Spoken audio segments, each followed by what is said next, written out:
रस्त्यावर तुमच्या बहिणीचं गाव लागतं, तुमच्या बहिणीला माझ्याकडे पाठवा म्हणले. ठरलं. चोखा मेळा वारीला निघाले. वारीला निघाले, बहिणीला सांगायचं विसरले, नामचिंतनात एवढे मग्न झाले. बहिणीचं गावच सुटलं, नामचिंतनात. लक्षातच नाही माझ्या बहिणीला सांगायचं होतं का तुझ्या बहिणीनं तुला बोलवलंय म्हणून. नामचिंतनात एवढे मग्न झाले, सांगणं विसरले. अरे इकडे माझ्या विटेवरच्या मालकाला काळजी वाटली, जर माझा भक्त माझ्या नामचिंतनात एवढा वेळा होतोय, पत्नीचे दिवस भरते, बाळंतपणाची वेळ जवळ आहे, तरी सुद्धा सगळं विसरलं संसारात आणि माझ्या नामचिंतनात एवढा मग्न आहे. म्हणजे असा भक्तानं कामाल करणं पडेल. असा जरी भक्त असेल तर त्यांना कामाल करणं पडेल. माझ्या जगाच्या मालकाने विटेवरनं उडी मारली, विटेवरनं उडी मारली आणि चोखा मेळ्याच्या गावच्या शिवजवळ आला. अजून गावना शिवजवळ होता. गावाच्या शिवजवळ आला आणि मग विचार करतो, जर चोखा मेळ्याच्या बायकोचं बाळंतपण करण्यासाठी बहिणीचं रूप धारण करून जावं लागेल. जर मी असाच्या असं गेलो तर सोयराबाई मला काहीच करू देणार नाही, कारण भगवंताला काम थोडी लावेल. म्हणून मला आता चोखोबाची बहीण बनायचे. माझ्या जगाच्या मालकानं चोखोबाची बहीण बनायचं असेल तर मला साडी नेसावी लागेल. नऊवार साडी परिधान केली. लक्षपूर्वक ऐका. जगाच्या मालकाने नऊवार साडी परिधान केली. नऊवार साडी नेसला. कोण? पुरुष मंडळी तुम्ही नाही गायला चालेल म्हणे. माया बहिणीशी विचारणार कोणी गोष्ट सांग राहिलो मी. पांडुरंग देव देव देव. हा देवले वाटणं. जर बाईना अवतार माझा आणायत मग साडी नेसणं पडीन बा. चोखोबान बहीण बनलाय ते. नुसता साडी नेसेल नाही होता, डोकावर पदर बी होता त्याला. कोणा? देवना. देव बी म्हणे बाईनं रूप धरली ना, देवनं म्हणणं जर बाई बनणं आहे ते बाई सारखं राहणं पडेल. देवने डोकावर बदलले, बाईना जे नियम आहेत त्या नियमना पालन करणं पडेल. खेडगावमा चांगले आडबड्या बहिणीच असे डोकावर बदल. 2-4 बहिणींना पडेल होते लिहिल्या बहिणीच म्हणून बोलणं तर कधी या तुम्ही सांगते मरी माझ्या आमनाच खेडा पाडी घ्यावं या नसतात म्हणजे लिहिल्या बहिणीच राहायला एक म्हणजे काय ना. डोक्यावर पदर पाहिजे. डोक्यावरचा पदर आपली आहे ना, खेड्यागावात एक संस्कृती. डोक्यावर जर पदर आहे ना, सभा लोकेशन जर दे का ना, साडी तुम्ही गरमाने आणि 200-400 रुपयांनी 500 रुपयांनी साडी राहा. बरोबर आहे ना.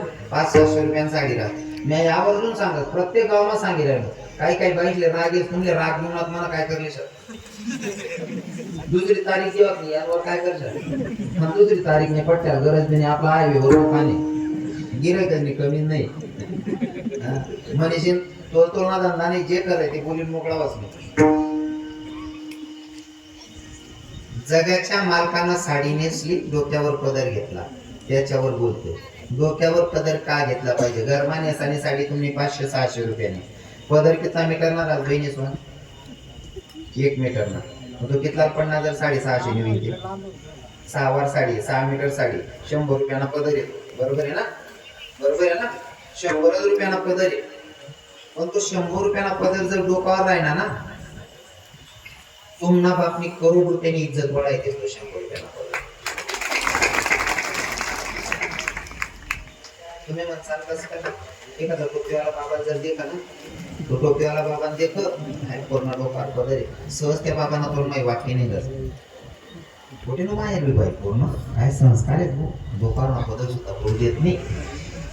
तो 100 रुपयाला पदर तुमना बापनी करोड रुपयानी इज्जत वाढावस. आणि जर आपला बापनी इज्जत वाढाच पाहिजे डोक्यावर पदर लिहावं मग काय नुकसान आहे. बरोबर आहे ना बहिणी सर. म्हणजे डोक्यावर पदर लिहिले हो. पदर लिहावं बघा गुण भारी राहत. मला सांगा पदर लिहावं काही नुकसान आहे का बच्चन? काही नुकसान आहे का? चला बा पदर लिहिता लिहिता पिंपळणे ना स्टँडवर 36 बाया मरी घेत मला त्या मामला झुगा असं काय. पदर लिहावं मग काय अडचण आहे. ओ महाराज जगाच्या मालकानं पदर घेतला. बरोबर. ज्या धनगर समाजामध्ये अहिल्या माता जन्माला आल्या त्या आई साहेबांनी डोक्यावरचा पदर पडू दिला नाही. ज्या मंदिरातल्या देवराजे छत्रपती शिवरायांमुळे आणि अहिल्याबाई होळकरांमुळे आहेत त्या अहिल्याबाईनं कधी डोक्यावरचा पदर पडू दिला नाही. पडेल का? फोटो दे गेले का एखादा? अजिबात. अहिल्या देवीनं पदर पडू दिला नाही. बरं मागलं तुमले याद नशील मग आत्यानं सांगत 5-7 वर्ष 10 वर्ष पहिले आपल्या कान्हा देशाची बाई राष्ट्रपती झाली. कोण? प्रतिभाताई पाटील राष्ट्रपती झाली माय. पण एखादा फोटो ते काढता मला बिगर पदरना. कोण वैगी ती बहीण माय? राष्ट्रपती वैगी माय. तरी डोकार ना पदर पडू दिना नाही. हनुमान बाई बचत गटनी मीटिंग जात मी पोलो तीर पाहतो. ओ अक्का पदरले ओ माय तू खिचडी वाटत हो सांगू काकू. पदर घेतला पाहिजे. काही गरीबनी बाई मजुरी करणारी बायको ती लगीन माझा असणार 2000 साडी नेसत आणि साडी नेतीच बहिणीच. पण अजिबात आज ना कीर्तनकार म्हणीस नाही ऐकलं नाही तुमले. कीर्तनकार म्हणीस नाही ऐकलं नाही. मग मग असा देखील नाव तोच आहे का व्हिडिओ कॉल मध्ये केला तू सिरियस आठी पुरा रंग कराय ना घर काट निघे मला.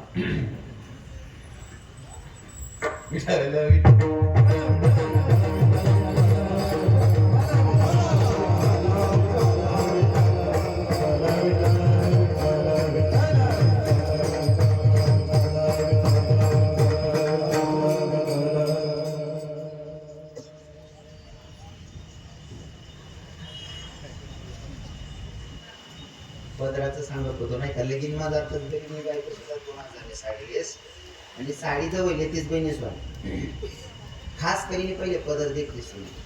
बरोबर आहे ना? पदर देखतीस ना मगच साड्या येतेस ना. पदर आवडणार तर साडी आवडस. मग तो पदर कसा करता राहा मागल्या गेल्या झाडां करता. हा एवढी महागडी साडी येतील पदर मोठ्या सोडते ती तो 20 रुपयाना फुला मुडाले ती जिथला माठाले तो गळकर आला आनंद सुरू नाही.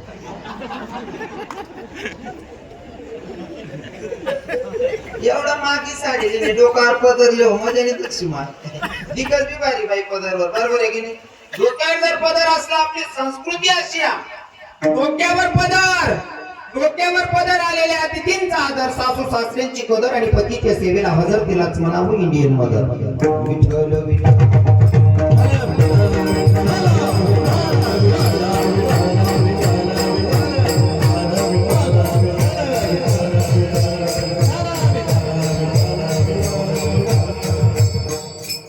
पहिल्या बाया म्हातार असले देत का डोक्यावर पदरली तो जात ना राव का नको राव. गाव म्हणा हितेश बाबा गावातलं म्हातारं दिसलं का पहिल्या बाया जे बसलेत ना आजी माया दिसले विचारा.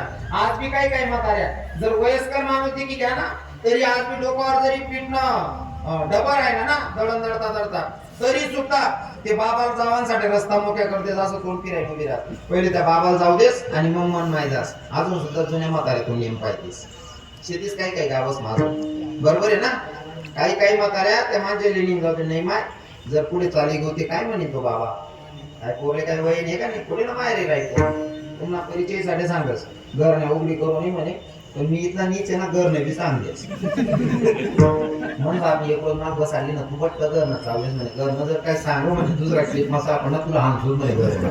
पण मी असा विचार करू लोक 70 80 देवा लागत काय तर पाडता पाडतो सांगायचं मागायचं. म्हणी चुलत आजी म्हणे हाय मानले माहिती म्हणा बाबा सांगेल म्हणा चुलत काका बाबा. मणी आजी श्रीमंतनी पोर होती म्हणे चुलत आजी आणि मणी आजीनी चाळ घालेला होता. चाळ तुमच्याकडे चाळच म्हणतोस ना त्या पायातला पैंजण असले साकड्या म्हणतोस का? हा साकड्या पुढे पैंजण म्हणतात आमच्याकडे लक्ष म्हणतो. तर त्या पायातल्या साकड्या आहेत ना साखरेचे जास्त गुरु होतात आणि पहिले विहीर वर पाणी लाईन पडे.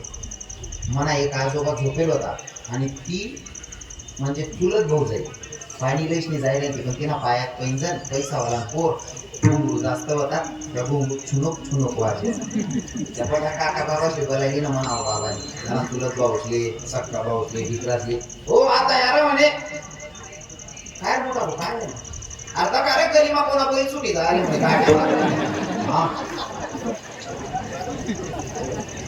म्हणता म्हणे आजी मरी गेली तो लोक पायमा चाळ झाला इतका बेकार होता पहिला म्हातारा. आखो एक आजी आणि बाबा बाजारले जायला होता. पहिला नेम सांगायला त्या चावेत ना मी जुनं पडत या ना ठेवायचे आणि जुनं मागे काय राहणार ना त्याने ते किंमत मन आपू एक आजी बाबा बजारले जायला होता तो गाड्या होत्या मी पाय पाय जाय पायी बजारला जायला होता आता येवान टाइमले मन बाबा लघु शंका लागली बाई लघु शंका उभा राहिले बाईन जात म्हणे मी कस काय उभी मन आजी चालायला लागली आता मना बाबा मागे राहिले ना आजी पुढे गावना पोलीस पाटील येत होता कताच्यात पोलीस पाटील हा ते गावना पोलीस पाटील देख आणि जो न्याय करणारा म्हातारा होता त्या म्हाताराला सांगते ना ओ म्हणे आम काम का नाव ना म्हातारा म्हणा बाबा गण देत चुलत बाबा नाव ने सांगायला चालाव नाव जर सांगते लिखोय जाईन क्लिप जर व्हायरल मग घरी खोटी काढते मी जावं होतं नाव मागायचं त्या बाबा त्या भाऊले बोलावं म्हणे म्हणा आज लागलाव म्हणा आज लागली माहिती मला का बोलावं अजून चूक बी होईल नाही पहिले कसं राहील कुणी मारामारी व्हायली कुठे चोऱ्या व्हायले मग दंड भरणा पुढे असा धाक राहील पण म्हणा बाबा म्हणे मी दिनभर बाजार करीन म्हणून गरज पडेल मला का बोलावं सारं म्हणे यशने बटा पुढारी यशने म्हणे भाऊ मोठा भाऊ म्हणे काय तू दंड भरणा पडी म्हणे काय ₹1 दंड लागी चहा पाणी बटाटे पाजली पडी म्हणे होई ना काय तुले निश्चित दंड भरणा पडी म्हणे काय होईल अरे तुम्ही बाजारला जायला होता म्हणे तू मागे तू बायको पुढे तू बायको तुला गोड नसा तो टाका राहील म्हणे नुसती बायको पुढे चालली तरी सुद्धा ₹1 दंड भरेल होता म्हणा एक आज असा नियम होता आती इथला चौकाला दंडावी जायचे आते वारी सुनबाई नाचास आणि सासरा काय वयन बिघाड रे तुम्ही काय सध्या नाचला रे काय आत्माराजा काही काढतस की तुम्हा म्हणा विठ्ठल विठ्ठल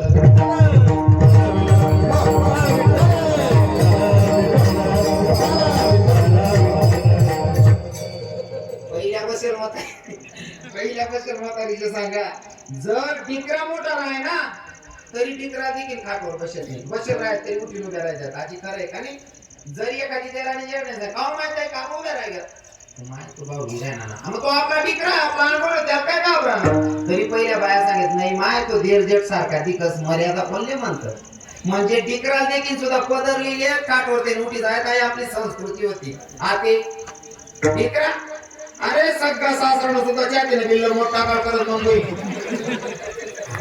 अवघड परिस्थिती काही राहिलं नाही पहिलं काही तेवढं बरं वा आडे बसे बाया पड नियम पालन करणाऱ्या शेती मी जे सांगा सांगत आता सांगत जरी तुम नको राहत नाही स्वतः आडेनं सांगेन कोण बरेल घर जाती आडी म्हणजे आखी नाखी 90% रक्कम आटके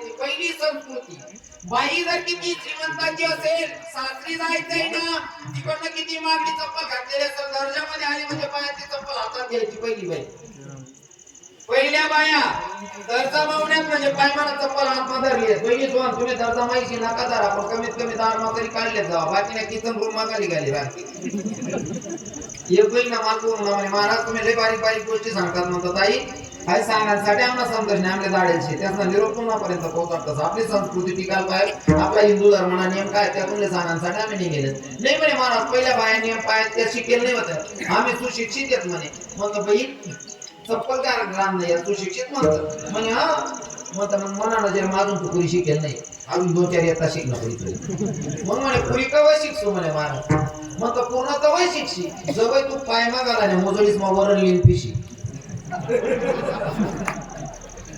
तू अजून चप्पल घाली रांधाय ना अजून 2-4 येता शिकले बुटच मग वरण पिजो म्हणतो मी सर मी म्हणतो पुरी शिकली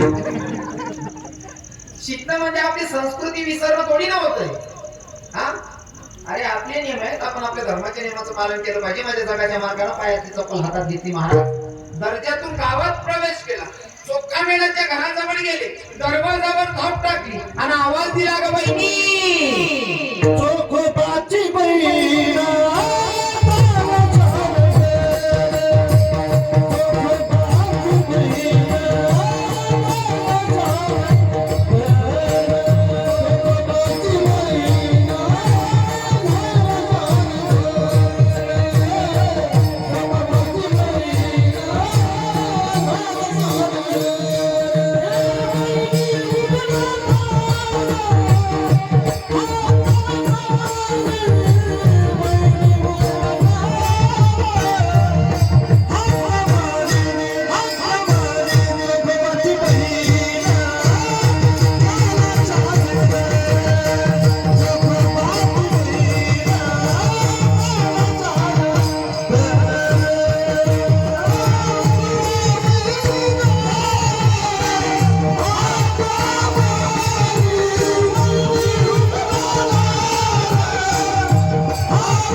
वाटली हवा तिला ग वहिनी मी आली आहे ना. दरवाजा उघडला. आता ती खरी वहिनी होती का हो दादासाहेब? खरी वहिनी होती का माझ्या जगाच्या मालकानं? सॉरी, खरी नणंद होती का ती? अजिबात नाही. माझ्या जगाच्या मालकानं बहिणीचं चोखोबाच्या बहिणीचं रूप धारण केलं आणि घरात प्रवेश केला. चोखोबाच्या पत्नीचं बाळंतपण केलं. किती खालच्या लेवलचं किती खालच्या पातळीचं काम माझा जगाचा मालक भक्ताच्यासाठी करतो ते सांगतोय. लक्षपूर्वक आहे का? चोखोबाची बायकोला बाळंतपण केलं आणि बाळंतपण केल्याच्या नंतर कमीत कमी 28 दिवस माझा जगाचा मालक तिथं राहिला. चोखोबाच्या घरामध्ये दोन भांडी सगळी कामं केली. कोणी? जगना मालकनी 28 दिन. आता महिला माताजी समजेल म्हणून बोलेल. जर रजस्वला स्त्री असेल, मासिक धर्म असेल तर तुम्ही मंदिरात कमीत कमी 4 दिवस प्रवेश करत नाही. बरोबर आहे ना? मासिक धर्म असेल तर 4 दिवस मंदिरात प्रवेश नाही. फक्त मासिक धर्म आहे, महिन्याची पाडी आहे तरी सुद्धा मंदिरमा प्रवेश नाही शे. पण तिथला उदाहरण करणं आहे मला पंढरपूरना मालक भक्ताने बायकोनं बाळंतपण करस. तिथलं उदाहरण करणं किती कालच्या लेवलचं काम करायला पाहिजे. इतक्या कालच्या लेवलचं काम माझा जगाचा मालक करतो. पहिलं दुसरं उदाहरण अजून तिसरं सांगेल. प्रवचन करा विठ्ठल.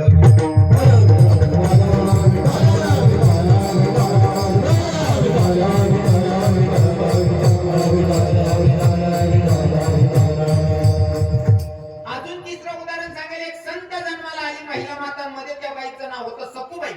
वारकऱ्याची मुलगी. सखूबाई वारकऱ्याची मुलगी. सखूबाईचं लग्न ठरलं. लग्न झाल्याच्या नंतर आपल्या हिंदू धर्माची एक परंपरा, संस्कृती आणि नियम सुद्धा आहे. लग्न झाल्याच्या नंतर दुसऱ्या दिवशी आपण सत्यनारायणाची पूजा करतो.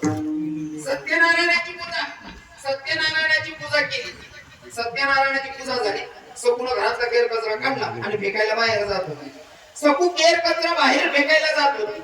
तोपर्यंत सखूबाईच्या कानावर कान मृदंगाचा आवाज आला. वारकरी वारीला जात होते आणि वारकऱ्यांचं भजन चालू होतं. ज्ञानोबा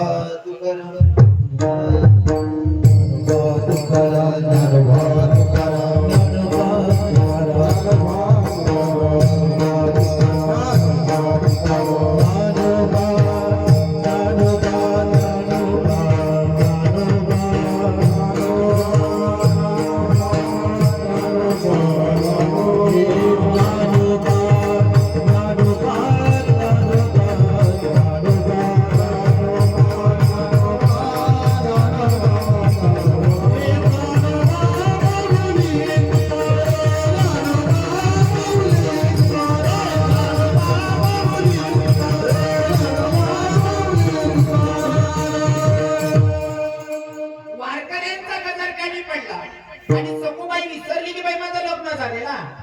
सखूबाईनं केर कचरा आणलेला ती पाटी होती का पाटी फेकली. पाटी म्हणजे आपल्या भाषेत तगारी. ती तगारी फेकी दिली आणि सखूबाई वारीमध्ये सामील झाली वारकऱ्यांच्या सोबत आणि नामचिंतनात ती सुद्धा मग्न झाली. आता इकडे सासू सासरे पहिला दिवस आहे. सुनबाई गेली कुठं? नवरा पाहतोय, सासूबाई पाहते, दोघं इकडे तिकडे शोधतात.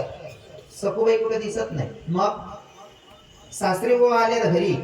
सासरे बुवा घरी आले. आवाज दिला, बेटा सकू मला एक कप चहा आण ना बेटा. सखूबाई चहा घेऊन सासरी बुवाच्या समोर. सासूबाई बघत होती. म्हणे सकू सकाळी आला आम्हाला कुठे चिल गेलो होती म्हणे. पहिला दिन पाहिजे तकार करायला म्हणे मला. सासून बोल. सखूबाईने सांगितलं, आत्याबाई जेव्हा तुम्ही आवाज देत होते ना तेव्हा नेमकं माझा हरिपाठ चालू होता आणि आमची परंपरा आहे, माझा बाप वारकरी, जेव्हा आम्ही हरिपाठ करतो तेव्हा एकमेकांसोबत बोलत नाही. मी बसून हरिपाठ करत होती म्हणून मी तुम्हाला बोलली नाही. सासरी बुवांना चहा दिली. आता मला सांगा ही खरी सकू होती का? खरी सकू तर वारीमध्ये चालली आहे. आता खरी सकू वारीमध्ये चालत्या आणि इथं माझा जगाचा मालक ब्रह्मांडाचा धनी सकूच्या रूपात काम करतोय. धुणं भांडी सगळी कामं केली. महाराज सांगायला नको पण माझा भगवंत भक्ताची इच्छा पूर्ण करण्यासाठी काय करतो माहितीये का? सखूबाईच्या पतीच्या मनामध्ये काम वासना निर्माण झाली आणि सखूबाईच्या रूपात भगवंतानं तिच्या नवऱ्याची ती सुद्धा इच्छा पूर्ण केली. विठ्ठल